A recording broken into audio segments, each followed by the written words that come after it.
Pronto. Bom, então vamos elevar o nosso pensamento até Deus, até Jesus, agradecendo, Senhor, a mais essa oportunidade de estarmos aqui reunidos, onde agora estudaremos a questão da depressão, uma doença muito comum, que acomete a milhões, dezenas de milhões de pessoas em todo o mundo. Possamos, Senhor, preparar nossos corações, nossas mentes, nossas almas para o entendimento dessa enfermidade e que possamos, Senhor, auxiliar aos nossos queridos irmãos. Que a paz do nosso amado Mestre nos envolva hoje, agora e sempre. Assim seja. Bom, então é isso. Então agora, até a semana passada, né, só fazendo uma retrospectiva bem rápida, nós estudamos a questão do transtorno de ansiedade e vimos a questão do TAG, né, transtorno de ansiedade generalizada, né, síndrome do pânico, o TOC, transtorno obsessivo compulsivo, e a questão do TEP, né, transtorno de estresse pós-traumático. Em todos eles, a gente estudou basicamente o TDM1, né, com algumas pequenas modificações, né, que nós estudamos no nosso encontro passado. E agora a gente vai começar a estudar a depressão. Né? A gente vai estudar o TDM1 da depressão e depois a gente vai ver o TDM2 e o TDM3, que vão servir tanto para a depressão quanto para a ansiedade, tá? Para o transtorno de ansiedade, né? Então, isso tem que ficar claro, né? Quando a gente fala de TDM, as diferenças principais vão estar no TDM1, em relação ao transtorno de ansiedade, com suas várias nuances, né? Igual a gente viu a semana passada, e agora a gente vai ver o TDM1, uma depressão. E aí depois, no TDM2 e no TDM3, com apenas uma ligeira modificação, né, vai ser tudo igual, tá? Em relação à depressão e ao transtorno de ansiedade, né? Então, por isso que a gente vai ver tudo agora para a depressão, né? Porque aí o que a gente vê já vai servir também para os transtornos de ansiedade. Então, para a gente dar início ao nosso encontro, né, antes da gente adentrar efetivamente nos protocolos, a gente vai começar com alguns vídeos, né, mais conceituais, né, para a gente ver o que é depressão, né, forma de tratamento, né, consequências, né, se a gente não tratar, enfim. Tem bastante coisa que a gente vai ver e é importante a gente ter essa visão da ciência, né, de como que essa doença processa, e para depois a gente conseguir, de fato, ter um entendimento espiritual, né, questões mais espirituais envolvendo essa doença, e também depois os protocolos em si. Né.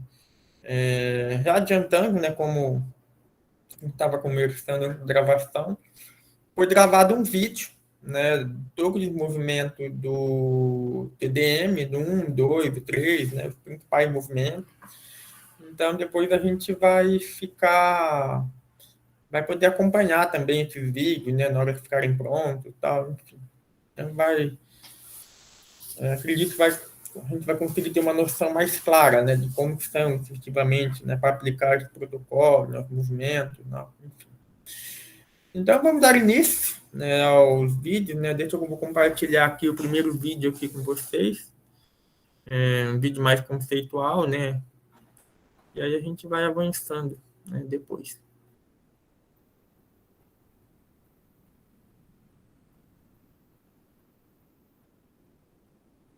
Vamos compartilhar aqui, vocês já estão vendo, né? Então vamos dar início aqui, então.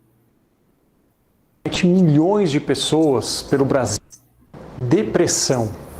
Essa doença comete milhões de pessoas pelo Brasil e em todo o mundo, mas muita gente ainda não sabe o que isso significa de verdade. Muita gente usa o termo errado como sinônimo de tristeza. Por isso, nesse vídeo, eu vou explicar de uma forma muito simples, muito clara, o que é depressão de uma vez por todas, aqui no canal Saúde da Mente.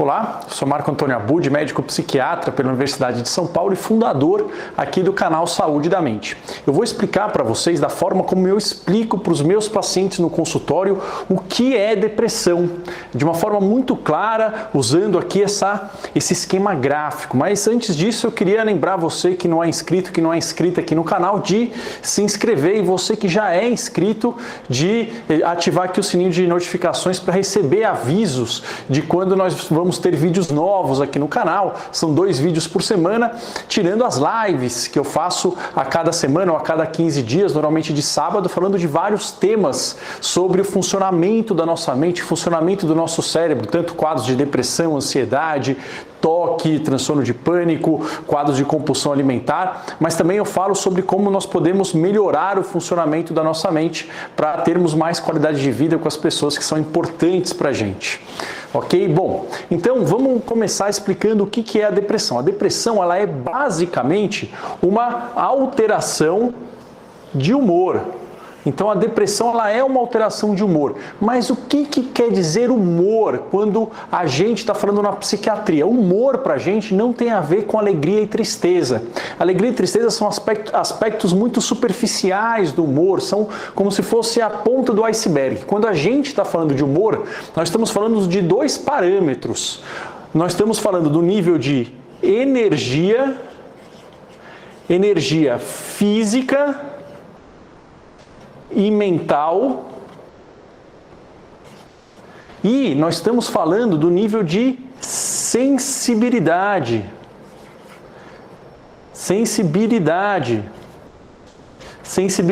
ao prazer e sensibilidade à dor física e mental. Então, o humor tem a ver com nível de energia e nível de sensibilidade. Então, imagina que isso daqui é um gráfico do nosso humor no dia a dia, né? Sendo que aqui é um humor positivo e aqui é um humor negativo. Como é que é o humor normal de todos nós? Nós não somos estáveis, então, normalmente, o nosso humor ele vai oscilando. Isso é normal, tem dias que nós estamos melhores, dias que nós estamos piores, isso é totalmente normal.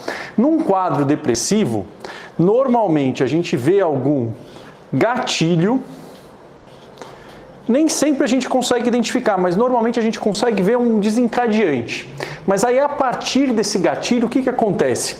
O humor ele cai, e ele cai não igual cai quando a gente está mais para baixo, ele cai assim, ó.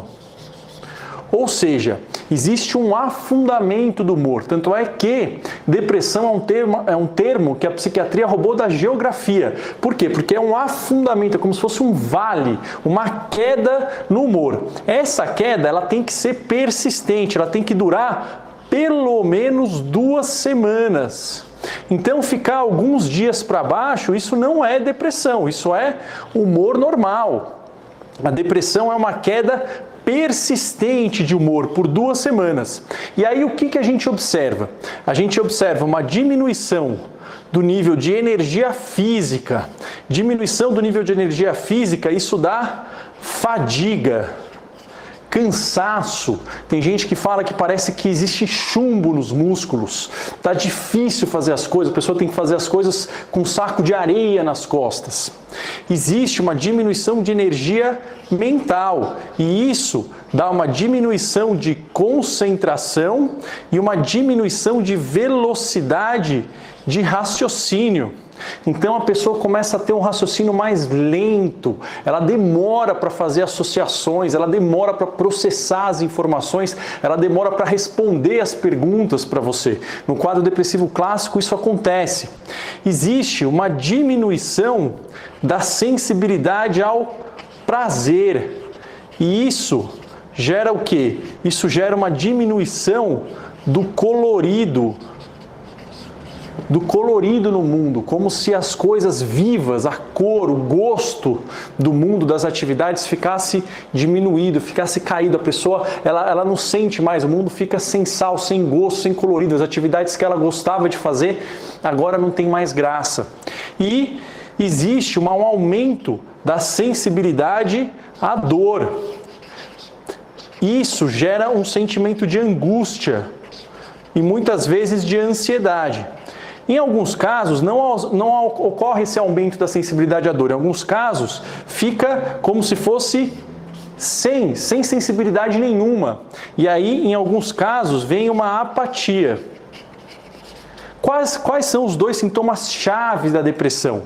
É a diminuição de energia física e mental e a diminuição da sensibilidade ao prazer. Esses dois são os dois sintomas fundamentais da depressão. Normalmente, sim, vem com tristeza, uma tristeza prolongada, uma tristeza que dura mais tempo, que impede a pessoa de fazer as coisas na vida dela. Mas nem sempre precisa vir com tristeza, às vezes vem só com apatia, às vezes vem com uma falta de motivação, uma falta de gosto pelas coisas. Isso, então, é um quadro depressivo cuja duração ela tem que ser pelo menos de 2 semanas.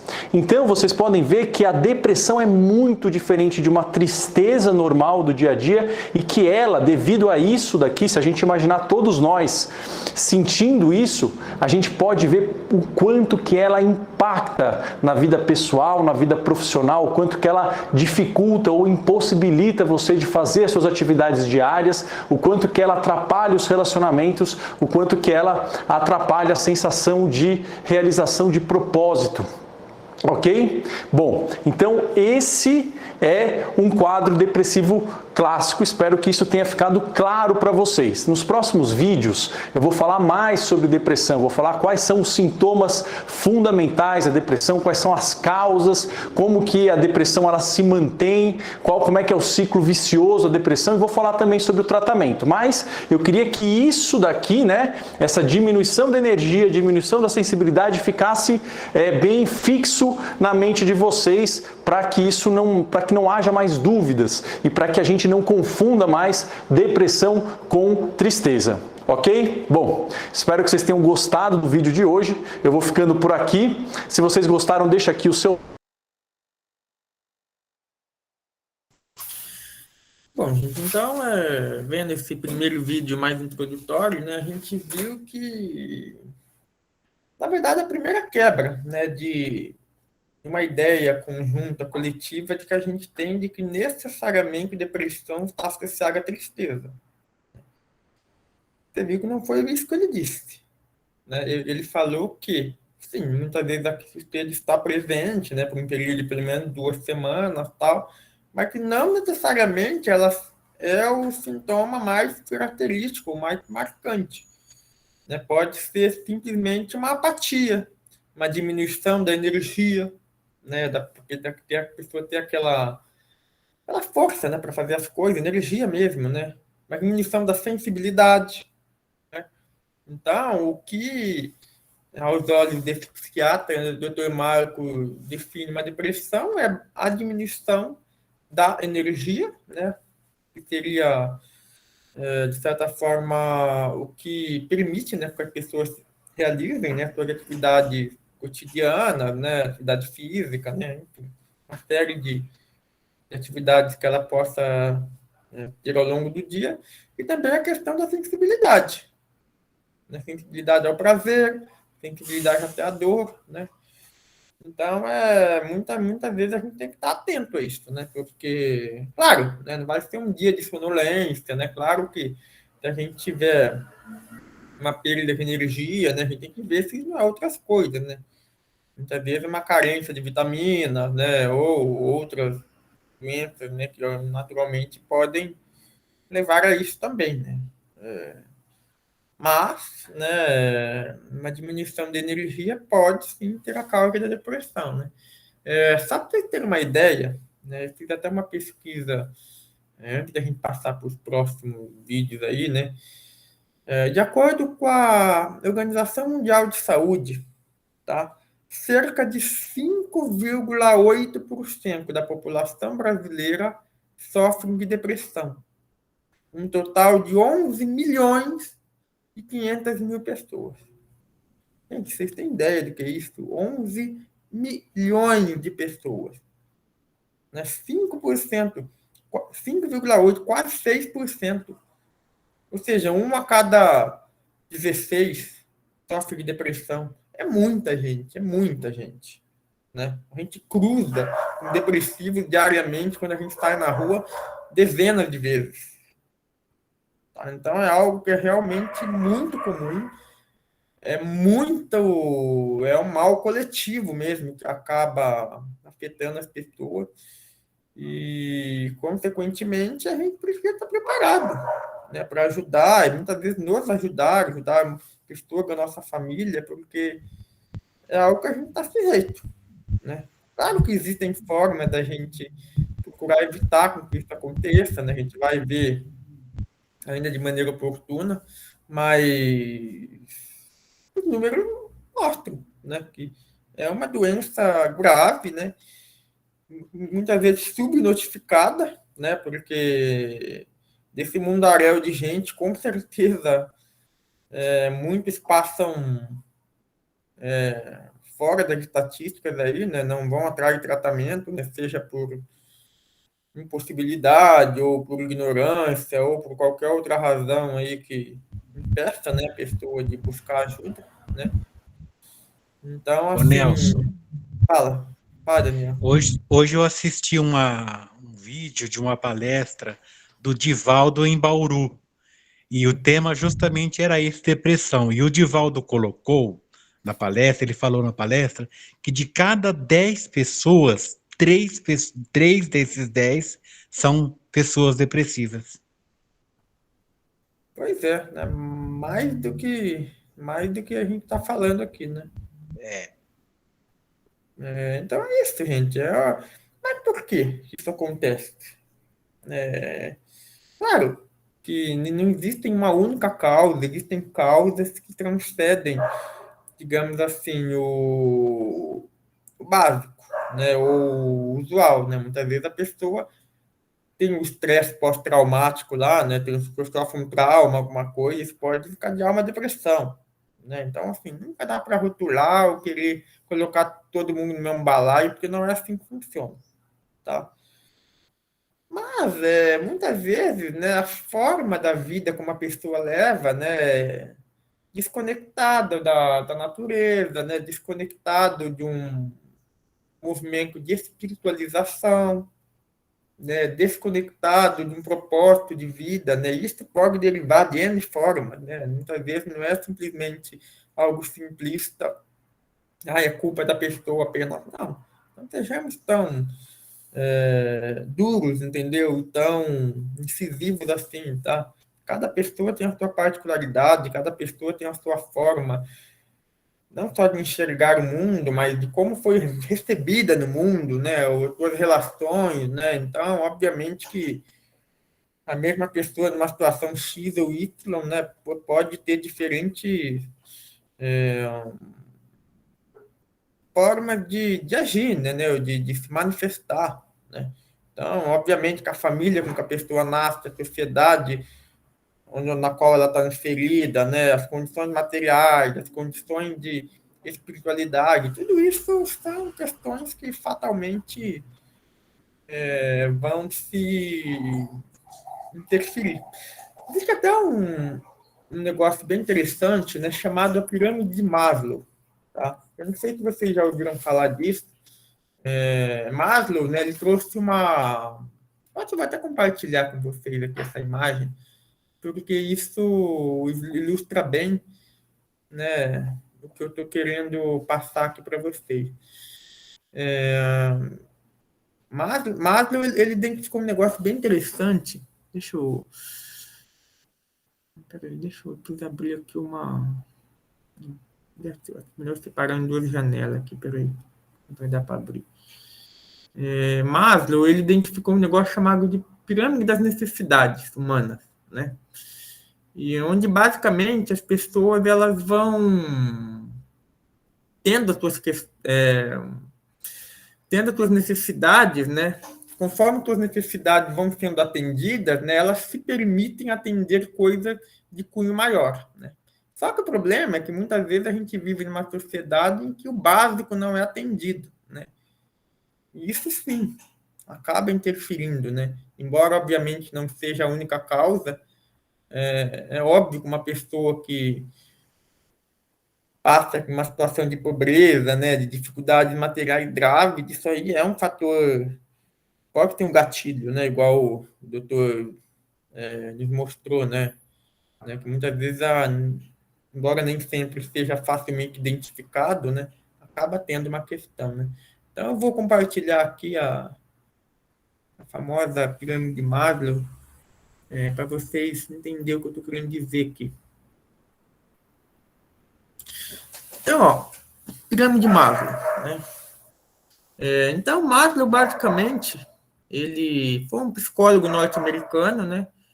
Só para vocês. Ele estava muito envolvido com questões empresariais, né? Mas isso aqui se aplica muito ao nosso estudo aqui, né? Então, o que acontece? De acordo com Maslow, nós temos diversos níveis de, digamos assim, de situações, e conforme a gente for sendo atendidas, né? Conforme a gente for suprindo essas coisas, a gente passa a almejar, a gente passa a pensar sobre algo que está no nível acima. Então, só para vocês entenderem, lá no primeiro estamento, na base da pirâmide, está a fisiologia. A respiração, comida, água, sexo, sono, homeostase, estresse, ou seja, coisas assim, do básico, né? Comida, água, tem isso aí, a gente morre o corpo. Não tem o que discutir. Ou seja, se a pessoa ela não é atendida a um nível fisiológico, ela sequer consegue pensar sobre ou ter uma realização maior, porque sequer o básico é atendido. Vocês entendem? Então, uma pessoa numa situação, num conflito de guerra, é claro que vamos ter exceções, vamos ter pessoas altamente espiritualizadas que vão conseguir transcender isso aí, entendeu? Aqui nós estamos falando de fatores que predispõem, tá? Não é uma regra geral, absoluta, ou porque toda pessoa que não tem comida, ou água, ou sexo, ou qualquer outra coisa assim, vai envolver depressão. Não é isso.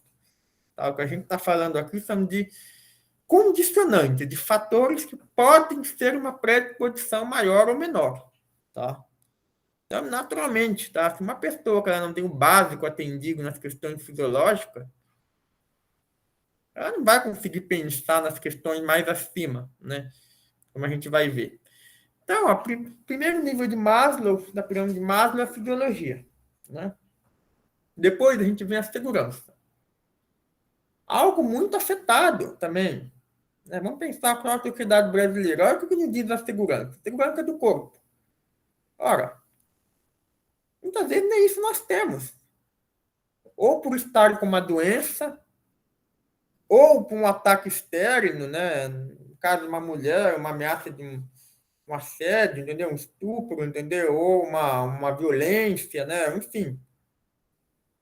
Segurança do corpo, do emprego, olha só.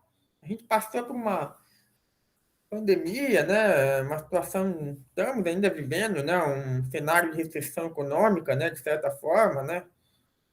Então, ora, se a gente não tem uma segurança no emprego, isso é afetado. Recursos, a família, a segurança na família. Entendeu? A pessoa muitas vezes ela não tem a base, não tem o apoio da família.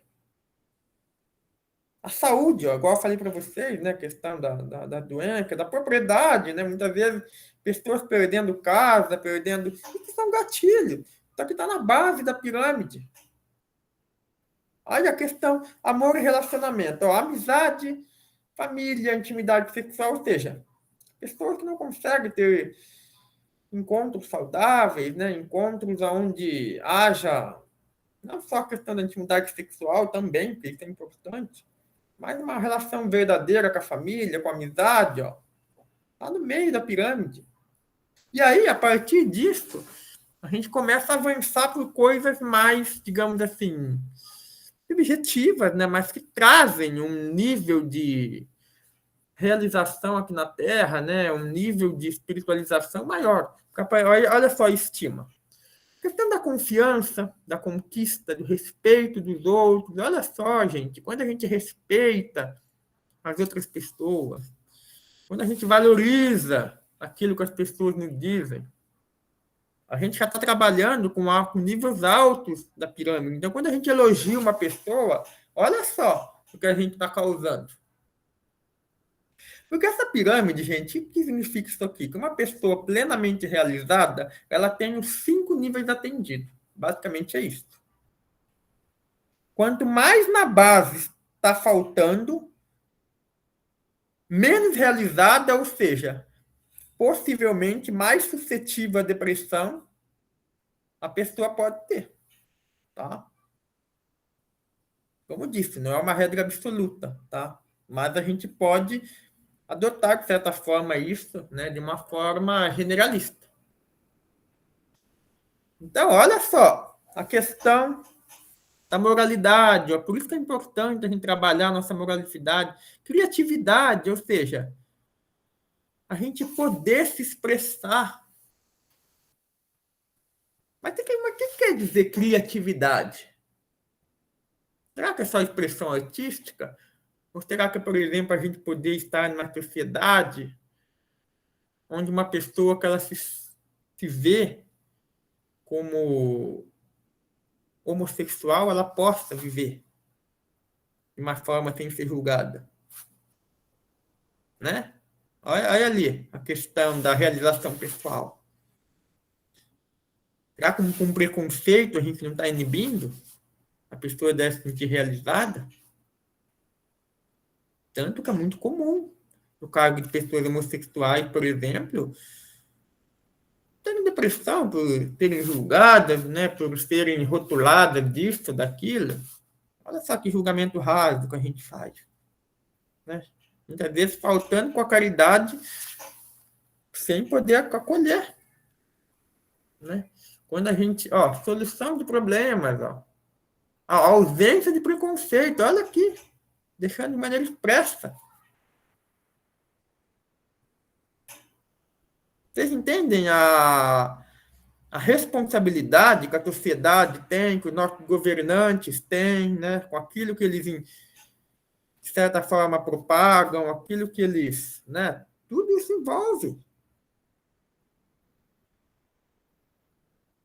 Tá? Então, a gente estar numa sociedade onde há um acolhimento, a gente não vai entrar no mérito da pessoa X ou Y, entendeu? Ou do partido X ou Y, ou que isso é certo ou errado. A questão não é essa. A questão é que tudo que é certo ou errado tem um grau de subjetivismo nosso. Uma coisa é certa. Aquilo que a gente não vive, aquilo que a gente não sente na nossa pele, nós não temos o direito de julgar. Nós não temos o direito de chegar, por exemplo, numa pessoa homossexual e falar: você está transviando as leis divinas. Entendeu? Você nasceu assim, que deveria sublimar. Né? O discurso simplista que muitas vezes a gente vê na casa dos espíritas. E o acolhimento? Como é que fica? Será que é realmente caridoso a gente chegar numa pessoa e falar: olha, você não deve se relacionar, você tem que sublimar? Eu já vi muita gente falando isso. Será que a gente não está faltando uma barca de uma caridade e pior, sendo muitas vezes um gatilho para um processo depressivo? A gente tem que tomar cuidado, né, com o que a gente fala. Porque se a gente não sente algo na pele, a gente não tem o direito de julgar. A gente não tem esse direito. E uma das razões básicas, tá? Uma das coisas básicas que nós, enquanto estudiosos da doutrina, enquanto passistas, né, enquanto acolhedores de pessoas, é acolhimento. Sem quaisquer tipo de julgamento. Muitas vezes, no depressivo, tá? A gente tem só aquela mania, né? Nós temos que jogar a corda. A pessoa entra no fundo do poço, no vale, né? Igual o doutor Marco Abud nos mostrou. E aí a pessoa fala assim: nós temos que jogar a corda para a pessoa sair. Não, nós não temos que jogar a corda. A gente tem que descer com a pessoa lá no buraco e carregar a pessoa no nosso braço e estirar ela do poço. Vocês entendem a diferença? É diferente jogar corda, porque muitas vezes a pessoa não tem energia, a pessoa não tem força de sair da depressão. Então não tem que jogar corda nenhuma. A gente tem que acolher essa pessoa, levá-la no nosso braço, já que a gente tem energia, já que a gente tem disposição, já que a gente consegue ter prazer na vida, e tirar essa pessoa dali.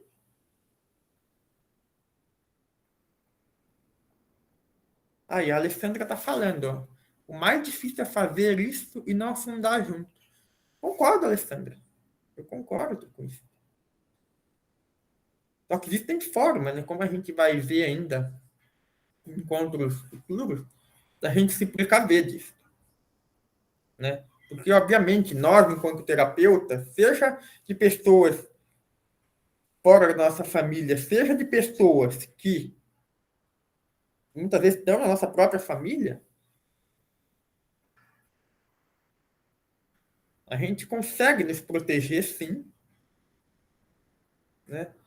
E aí a gente vai entender que acaba sendo até uma motivação maior a gente nos fortalecer, não apenas para a gente acolher melhor aquela pessoa e não deixar também entrar no processo depressivo, né?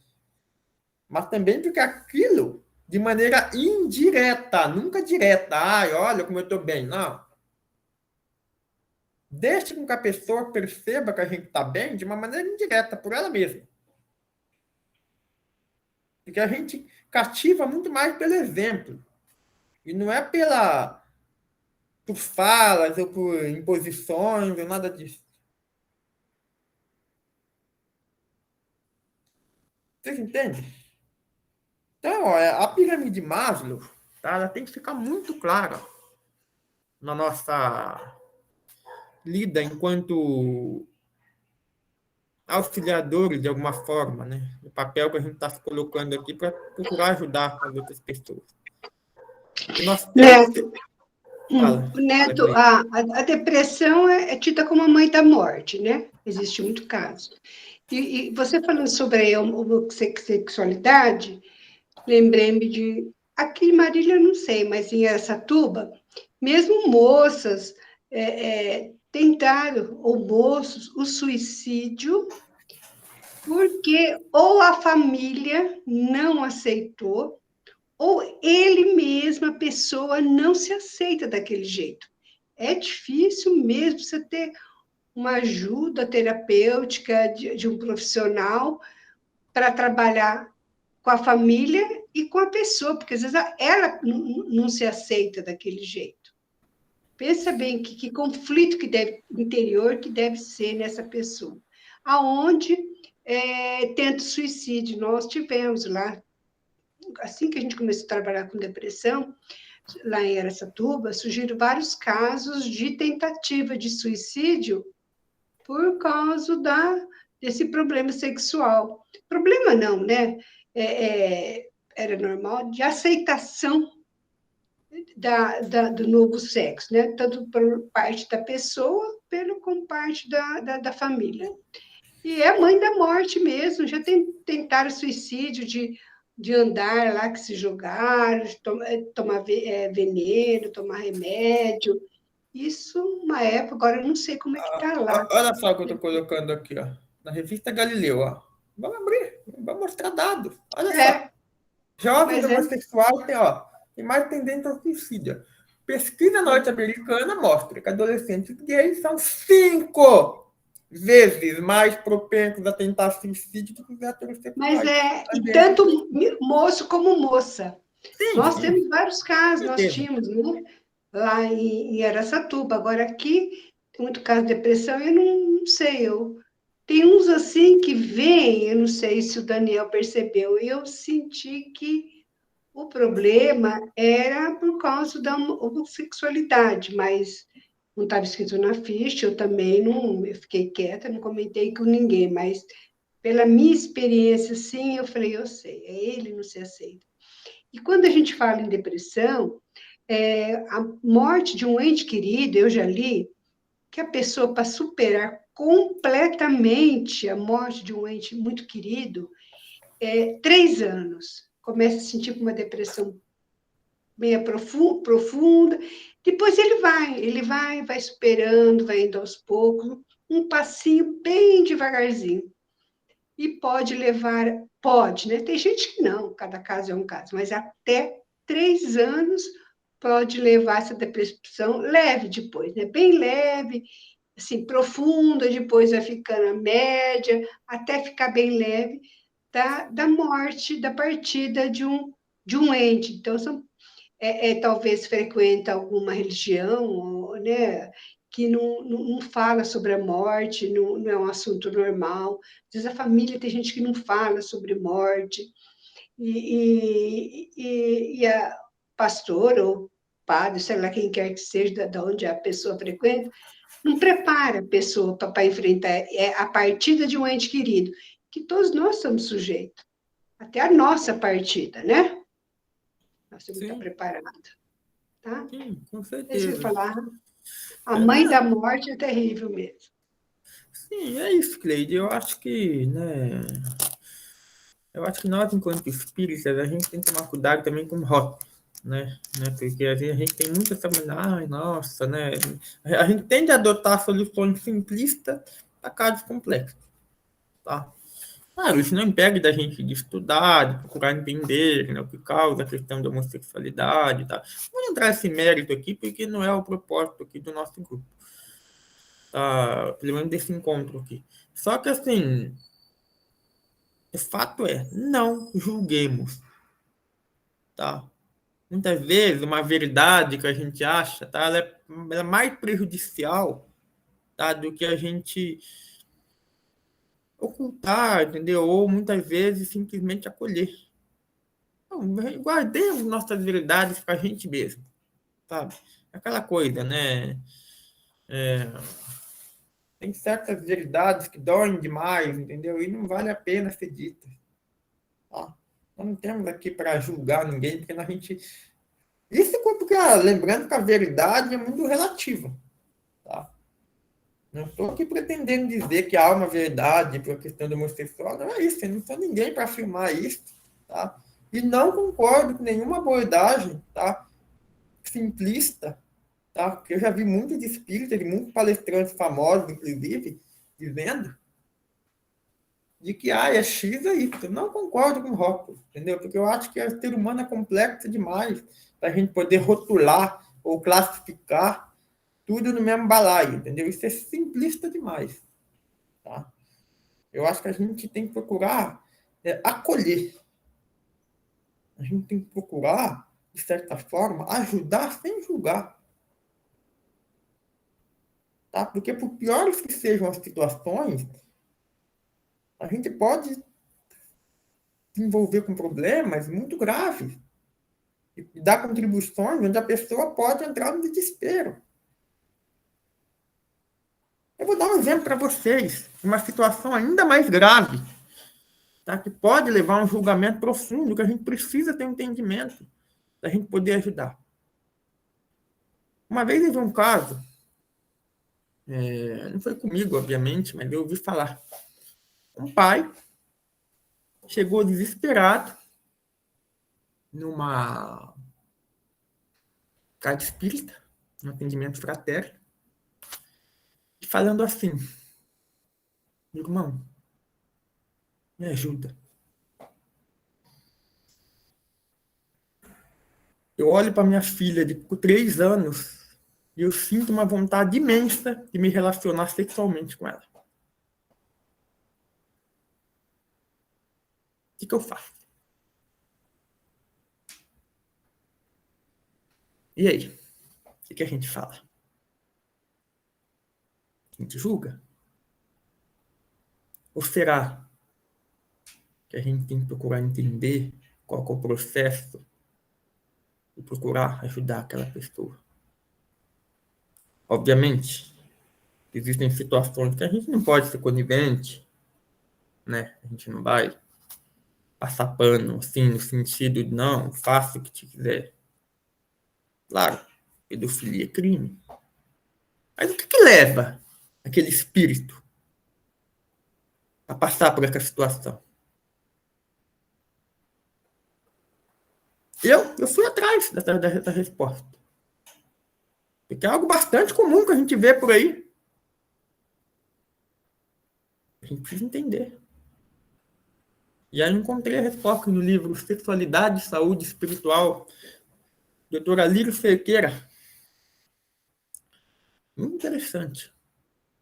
Que ele fala o seguinte: o pedófilo, na sua essência, ele tem uma imensa revolta contra Deus. Ou seja, ele quer, por alguma razão profunda, atacar o Criador. Só que a gente sabe que Deus é inatingível. A gente não consegue atingir a Deus, né? Isso é impossível. E aí, qual que é o símbolo da pureza na Terra? O que a gente atribui como algo mais puro? As crianças. Muitas vezes os animais. E aí, no nível inconsciente, ele usa essa violação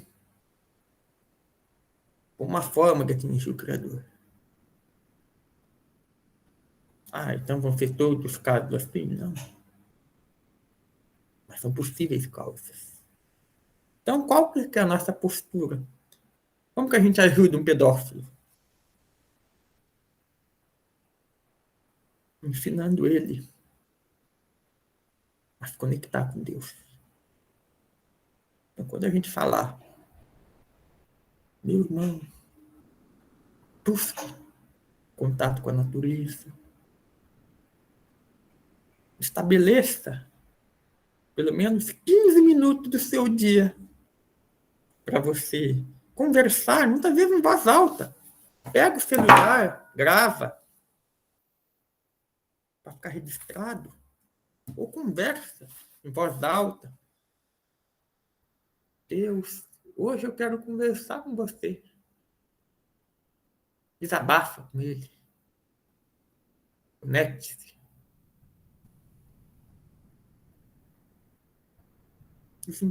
Os impulsos da pedofilia vão começar a diminuir. Agora, e se a pessoa tivesse chegado em mim? Em mim não foi como que aconteceu, né? Mas qualquer um de nós, e a gente simplesmente fizesse aquela cara torta, julgasse. Será que a gente não estaria dando combustível para que a violência de fato ocorresse? Porque o homem estava desesperado. Ele não queria sentir aquilo. Você acha que isso não desencadeia um processo de depressão extremamente grave? E que muitas vezes é bastante plausível a gente imaginar que antes que aquele pai desesperado cometesse qualquer ato, ele atentasse contra a própria vida. Para ele seria um mal menor. E muitas vezes, nós, na casa espírita, é um dos últimos locais onde a gente precisa encontrar o acolhimento. Não nos cabe julgar em nenhuma situação. Nada. Qualquer coisa a gente precisa que nos foi dito. Qualquer coisa que nos for confessado. A gente precisa aprender a acolher e aprender a ajudar. Porque é somente pelo acolhimento, somente pelo amor que a gente consegue transcender qualquer coisa. Então a gente precisa, enquanto espíritas, enquanto estudiosos, entender a importância da gente que está aqui estudando, a importância da gente estar aqui aprendendo para que a gente consiga efetivamente ajudar. Esse é o nosso papel. A depressão ela tem inúmeras causas, inúmeras situações, onde a gente pode, claro que vão ter variações, né, a depender de cada caso, mas a gente pode ajudar. Por isso que a gente precisa entender a doença de uma forma profunda, de uma forma bem meticulosa, para a gente poder, efetivamente, nos capacitar para a gente ajudar. E eu acho que a mais importante de todas é não julgar.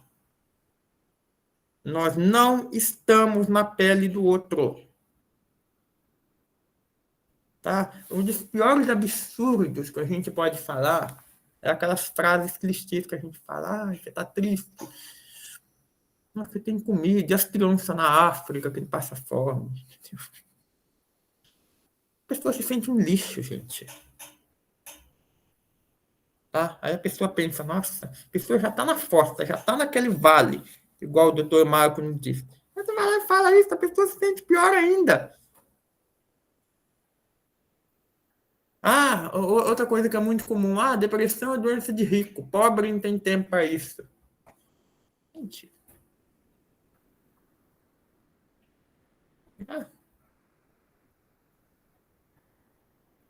Por que acontece tanto suicídio? Por que as pessoas vão tanto para os vícios, para as drogas, para o álcool, para o sexo desregrado, para a violência, e para o autocídio, para o suicídio? Será que o alto número de pessoas envolvidas com entorpecentes não tem relação? Esses jovens, até pessoas mais velhas, com álcool, dependentes, será que não são um mecanismo de fuga?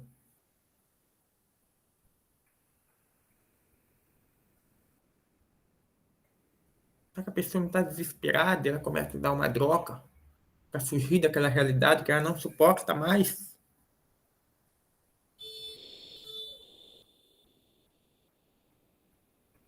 Muitas vezes eu vi uma história muito interessante. Um rapaz que ele tentou se suicidar porque o tênis dele não era igual, tão bom quanto o dos colegas dele. Ele prato para julgar, né? E aí, o que foi? Aí depois descobriu-se um estudo profundo da psicanálise, né? Que, na verdade, o tênis significava muito mais para ele do que aquele simples objeto, aquele caricato objeto. O tênis representava segurança, representava inserção dele na sociedade, entre aspas, com os amigos. Isso para um jovem devastador, está fora do seu círculo social, muitas vezes. Agora, vai publicar isso aí numa rede de notícia. Você vai ver a enxurrada de pessoas falando, nossa, se matou por causa de um tênis, ou tentou. Cara vazio. Né? É isso que eu vou falar. Família me deu educação, não, julga a família também. É nosso papel. Não. Né? Então, não julguemos. Eu acho que a lição mais importante, eu acho que a gente precisa ter claro, quando a gente for tratar de qualquer pessoa, qualquer doença, mas eu acho que na depressão isso é ainda mais importante. É não julgar. Não coloque nenhuma forma de julgamento, porque nós não estamos na pele do outro. Aquilo que é importante para você não é para o outro. Aquilo que tem um significado X para você não tem para o outro. Não interessa quais são as suas concepções, o que você acha ou deixa de achar. Tá? É tudo isso que vai interferir. E a única coisa que vai importar realmente é o acolhimento, o amor, o respeito e o carinho que a gente pode ter. É para isso que a gente está estudando aqui, é isso que a gente tem que fazer. Tá? Então, eu acho que tem bom eu ter feito essa introdução, né, ter relatado algumas dessas histórias que potenciais julgadoras, né, da sociedade de uma forma geral, para que a gente não entenda. Que não importa a situação, a gente precisa se abster de qualquer julgamento e não é jogar a corda, não. É descer com a pessoa lá, tomar nossos braços e puxar depois. Tá? Muitos poucos fazem isso. Agora, nós estamos aqui para fazer o diferente, né? Não para fazer o que, infelizmente, a maioria faz. Seja por ignorância, né? Seja por insensibilidade mesmo, né? Por qualquer outra razão que não nos compete julgar também, mas preocupemos com aquilo que nós podemos fazer. E também passar as orientações para outras pessoas, né? É nosso dever também. Quando a gente vê algum colega nosso, algum familiar falando alguma abobrinha, vamos cortar. Então a gente acaba sendo conivente também. Tá? Muitas vezes, parar quando a gente vê notícias negativas e julgar aquela pessoa. Nesse mesmo livro do Dr. Alírio, né? E eu acho que é muito importante eu falar isso aí, para isso sair para qualquer caso, né? Havia um pedófilo lá e ele, acho que ele foi morto, né? Pelos julgadores de plantão, né? Que tem muito por aí, né? Enfim. E aí aquele saiu, né? Na notícia, né? E aí, tipo assim, aquele monte de gente, possivelmente milhões de pessoas, vibrando o piores coisas possíveis lá para o desencarnado. E aí esse espírito dá um relato falando que cada pensamento de ódio, de indignação, de julgamento, de revolta, que tudo quanto é coisa ruim, que as pessoas aqui encarnadas muitas vezes direcionavam a ele, mais ele se sentia envolvido naquele desejo, até no plano espiritual, de continuar com aquela coisa, com aquela revolta contra Deus. E aí, desencadeando nessas parafilias, né? Extensão, desequilíbrio, né? Parafilias, né? Mas que tem uma causa. Em outras palavras, quando a gente ora, agora a recíproca também é válida. Quando a gente ora pela pessoa, pelo pedófilo, por exemplo, eu estou citando esse caso, porque eu estou citando casos graves, né? Que é para a gente ir no limite mesmo. Tá? Obviamente que isso vai se aplicar a tudo. Mas quando a gente ora por um pedófilo, a gente está contribuindo para que ele diminua os sentimentos ímpetos dele. Quando a gente julga, a gente está contribuindo para que ele aumente. E aí, de qual lado que a gente quer estar? Será que a sociedade, por direcionar tanto ódio, será que não tem uma responsabilidade naquele lado, já que ela está estimulando? Ora, pensa o caso de um traficante, por exemplo, que ele fica oferecendo a droga nas portas de escola. Ele tem responsabilidade, não tem? Ele está incentivando. Ele é preso, por isso é punido. Agora, a sociedade é punida por julgar, por direcionar pensamento negativo de julgamento e aquilo incentivar ainda mais o desejo, a revolta de Deus contra Deus e o desejo pelas crianças sexuais. E ele fala nada. Então, imagina como traficante. É esse papel que a gente quer ter para a gente? Eu acho que não, né? Então, a gente precisa ser protagonista daquilo que a gente pensa, daquilo que a gente vive e daquilo que a gente age. Para que a gente possa efetivamente fazer a diferença aqui na Terra. Não dá mais para a gente continuar esse movimento de manada. Todo mundo faz. Vamos fazer. Não é para isso que a gente está aqui. Nós estamos aqui para procurar, dentro das nossas possibilidades, obviamente, fazer a diferença. Nós estamos dando para isso. Se for para agir na mesmice, aí, o que a gente está fazendo aqui então?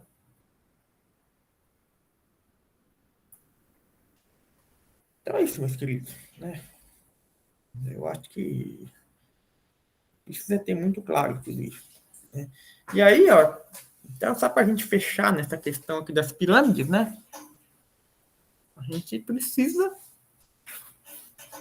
ter, de certa forma, incentivar essas 5 camadas de Maslow, da pirâmide de Maslow. Por exemplo, quando a gente encontra um morador de rua, vamos lá, a gente dá comida. Às vezes um pouco de recurso, né, de segurança, né, às vezes um emprego, né, exagerando, né, porque normalmente a maioria não dá nada, né. Quando dá alguma coisinha, acho que está dando muito. Ou pior, né, acha que está fazendo bem, né, tipo, não vou dar nada, não vou dar um prato de comida porque ele tem que aprender a trabalhar, né. Só que olha só, a comida está aqui embaixo, ó. O emprego está em cima. Como é que a pessoa vai procurar emprego se não tem comida? Mas a gente tende agora de simplificar as coisas, né? Inclusive agentes públicos do governo, né? Que propagam, né, essa ideia de que não, a gente não vai ajudar ninguém, né? Recomendo o padre Lancelotti, né? Eu acho que ele é bem... traz umas ideias interessantes sobre isso. Mas, enfim. Né? Aí temos aí a questão do amizade, amor, relacionamento, amizade, família, né? Vai ficando cada vez mais difícil. Né? A gente pegar, por exemplo, uma pessoa que mora na rua. Né? Agora, a gente estimula a autoconfiança, a conquista daquela pessoa, a autoestima, a gente faz um elogio sincero. Nossa, como você está bem hoje? Gostei de te ver. A gente estimula a ausência de preconceito. Olha lá, o último nível de Maslow. A moralidade, a espontaneidade, a gente age com espontaneidade com outras pessoas? Ou a gente fica ressabiado? Claro, não estou querendo dizer que a gente não deva, de certa forma, ter algumas ressalvas, dependendo da situação. É claro que a gente sabe que a gente vive num mundo violento, né? Então, daqui, obviamente, só cuidado com o excesso, sabe? Cuidado, achar que tudo é violento, que tudo é isso. Isso vai ser uma máscara para a gente não agir. Tá? Deus guarda aquele que age. Tá? Tem que ter ressalvas? Tem. Tá? Obviamente. Tá? Não vou sair aqui, eu moro numa capital aqui, por exemplo, 2 horas da manhã que meu celular... Não, óbvio. Tá? Óbvio que tem coisas que naturalmente a gente toma devidas precauções, mas isso não quer dizer que eu não possa ser generoso, que eu não possa acolher, que eu não possa conversar um pouco. Tá? Coisas bem diferentes. Faz parte. Tá? O índice de suicídio, né? Não está direto, mas indireto, né? Em álcool, né? Em pessoas que moram na rua, altíssimo. Isso quando eles não morrem de frio, né? Igual aconteceu em São Paulo, lamentavelmente, no final de semana.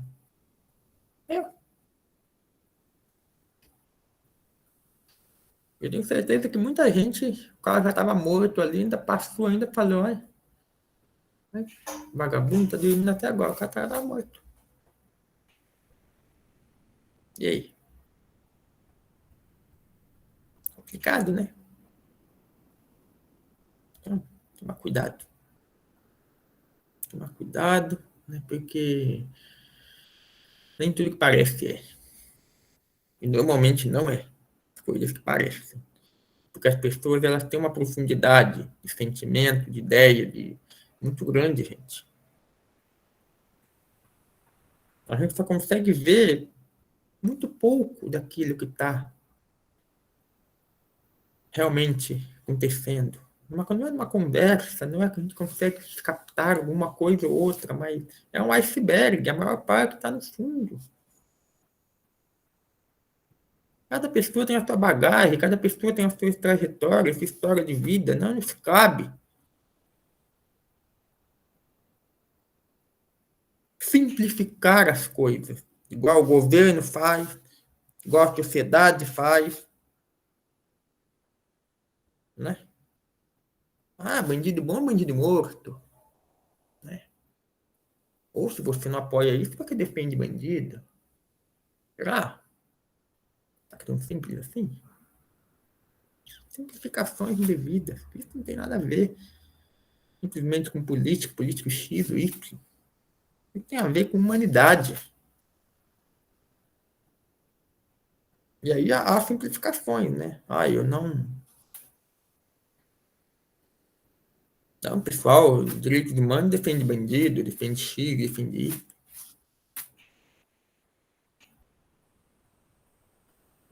Ou se você defende um, você naturalmente é contra o outro.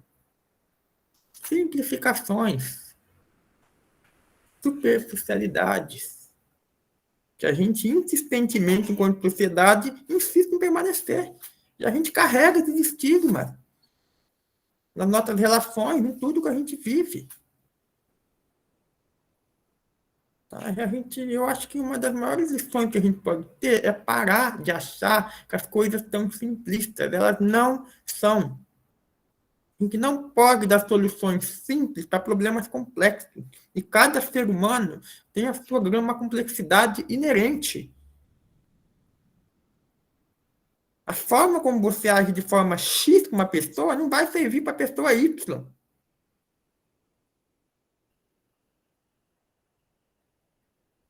E aí a gente fica simplificando as coisas, sabe? Colocando tudo no mesmo balaio. É uma tremenda falta de caridade. E é por isso que, igual o nosso companheiro Daniel nos trouxe, 3 em cada 10 pessoas estão portadores de depressão. E aí, o que a gente faz com isso?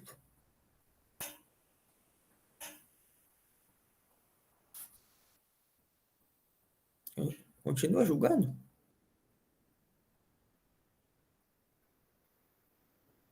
Não dá mais, né, gente? A gente está vendo um momento de transição planetária.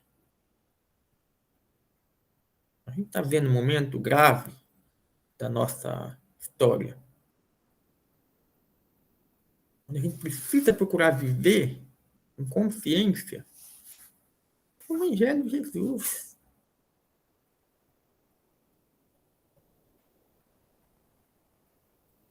E o que diz no Evangelho de Jesus? Amar ao próximo como a si mesmo. Agora, a gente se ama.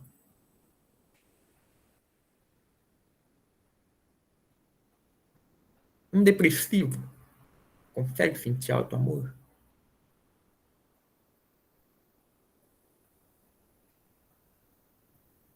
Como que a gente espera que ele vai amar o próximo, então? Muitas pessoas são cobradas por isso. Relacionamento, casamento, e até relação de pai, mãe, filho, irmão. Vocês vai por incompreensões. Eu não me amo, como é que eu vou amar o outro?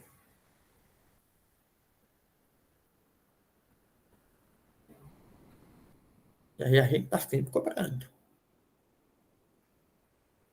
Ah, eu fiz tanto pela pessoa e a pessoa está nessa situação.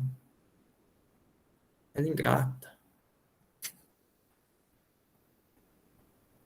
Julgamento. Você está na pele dela. Sabe realmente o que está por trás de tudo isso? Eu arrisco dizer que não. Eu não entendo direito. E ainda que nós soubéssemos exatamente o que aconteceu, cada espírito tem a sua trajetória, tem as suas vivências particulares e, consequentemente, vão reagir de forma distinta.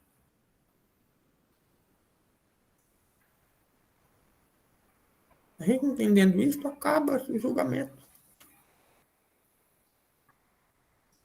A gente para de pensar, se fosse eu, teria feito isso. Isso é irrelevante, que você teria feito ou deixado de fazer. Irrelevante. Porque a sua vivência, a sua história não é a mesma da outra. Então, não tem razão para você falar um negócio desse. Muito comum. As pessoas falam também. Muito comum. Então, a gente precisa parar. E sabem que eu já tive o prazer de trabalhar no CVV como voluntário, no Centro de Valorização da Vida. Trabalhei 1 ano lá. Obviamente, não vou entrar em detalhe das comunicações, né? Tem uma questão de sigilo, né? Mas muitos das pessoas que ligavam lá só queriam ser acolhidas.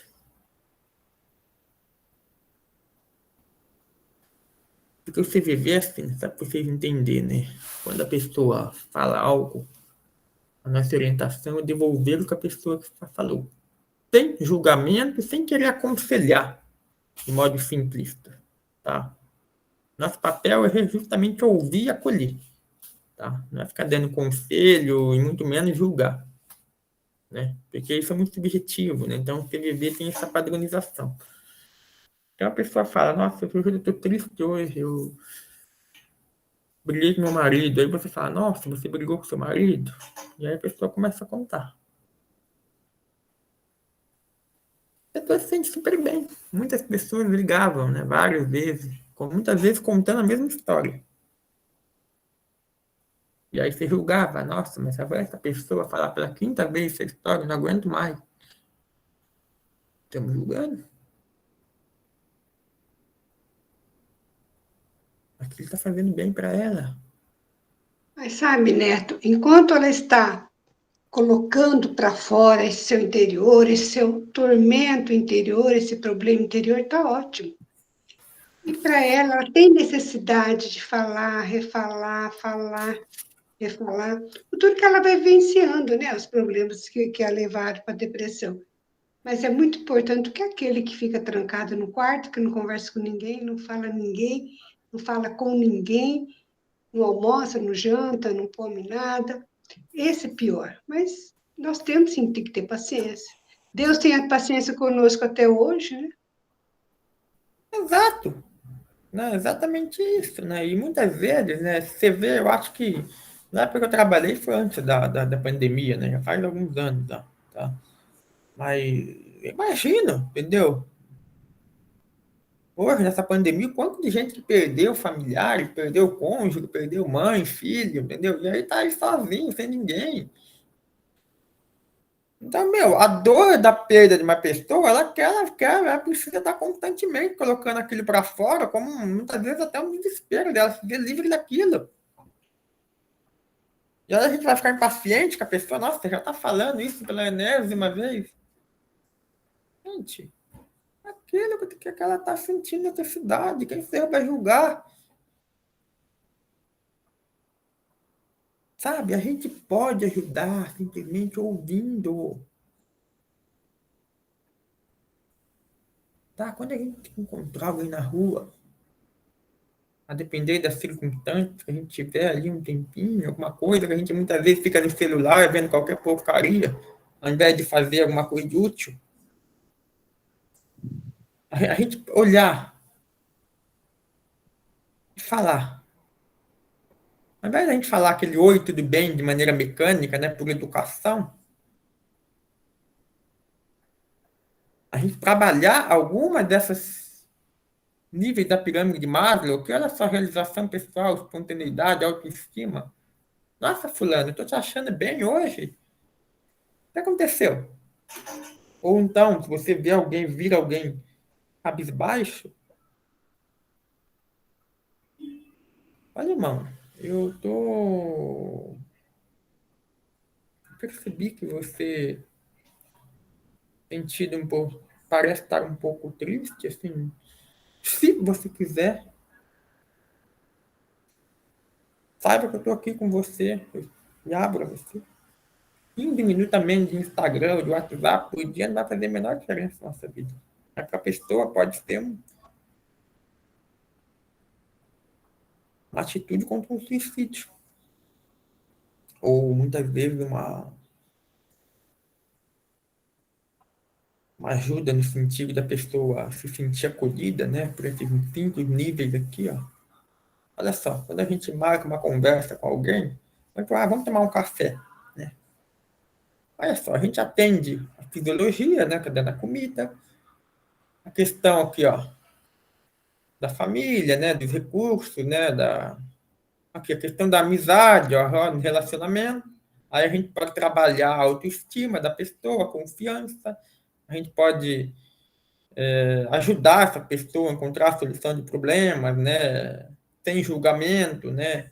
Questão da moralidade. Olha só, quando a gente marca de tomar um café com alguém, por exemplo, a gente pode trabalhar os 5 níveis de Maslow. Belo antídoto contra a depressão.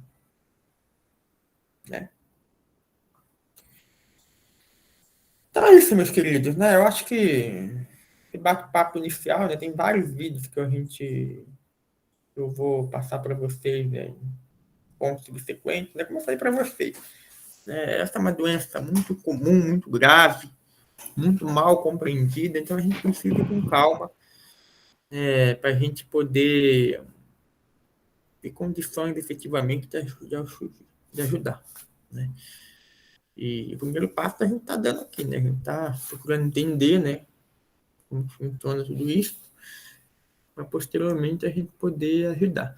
Então, nossos próximos vídeos, né, a gente vai ver nosso próximo encontro, né, as causas da depressão, né, os principais sintomas, né, sinais muitas vezes que a gente não conhece muito bem, consequências de não se tratar a depressão, né, que lamentavelmente a gente sabe que o suicídio é o pior delas, né, tratamento da depressão, né, como que a gente trata isso, né.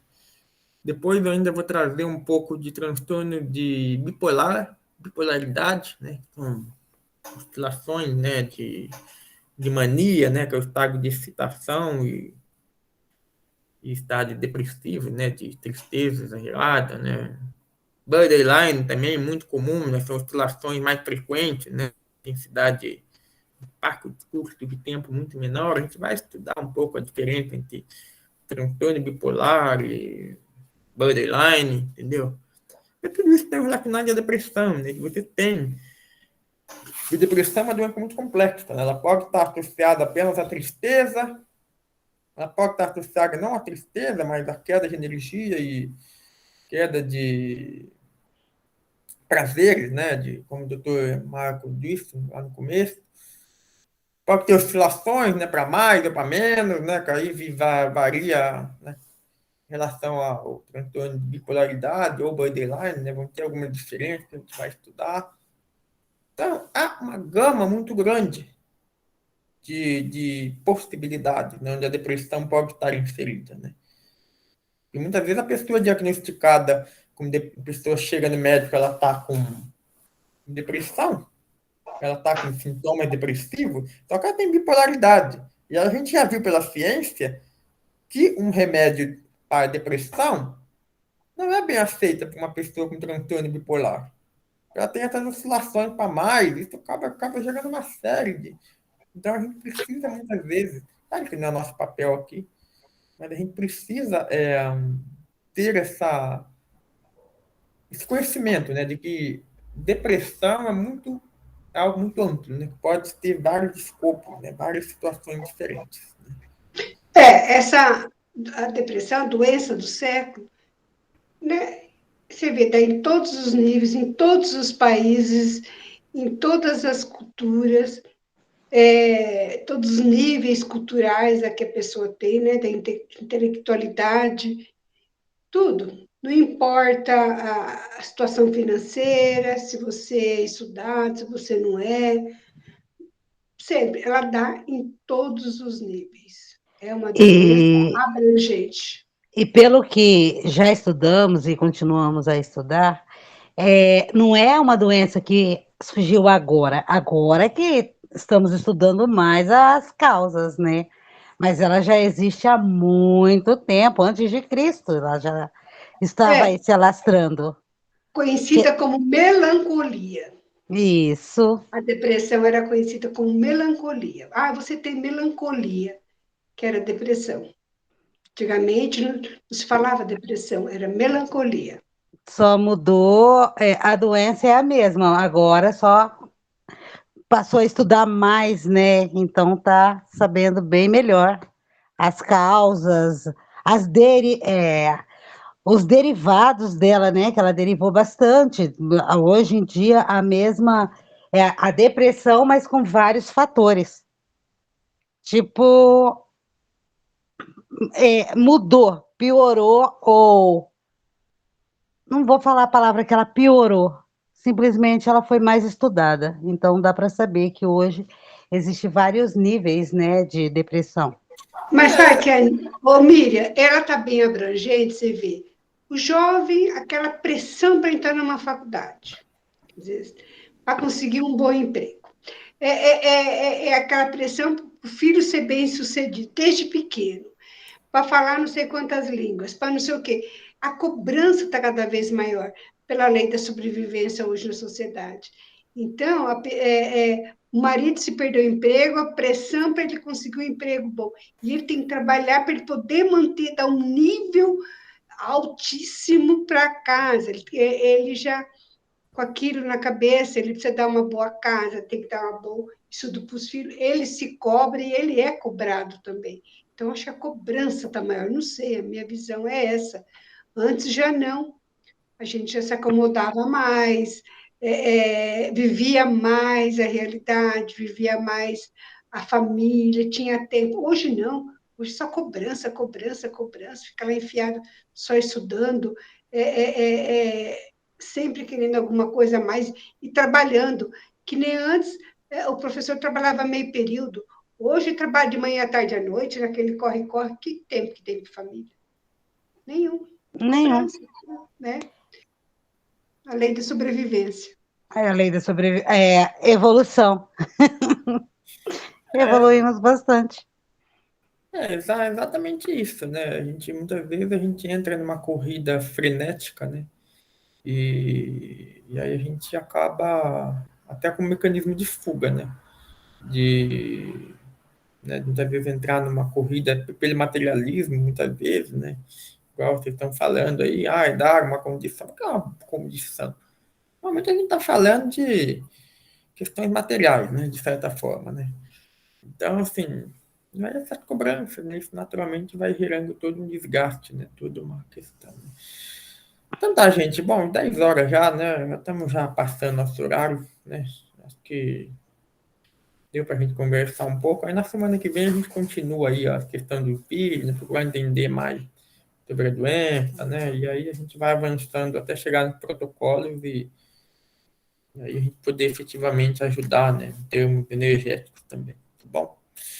Então tá, vamos fazer a prece final. Daniel, você tá aí? Quer fazer a prece pra gente, por gentileza?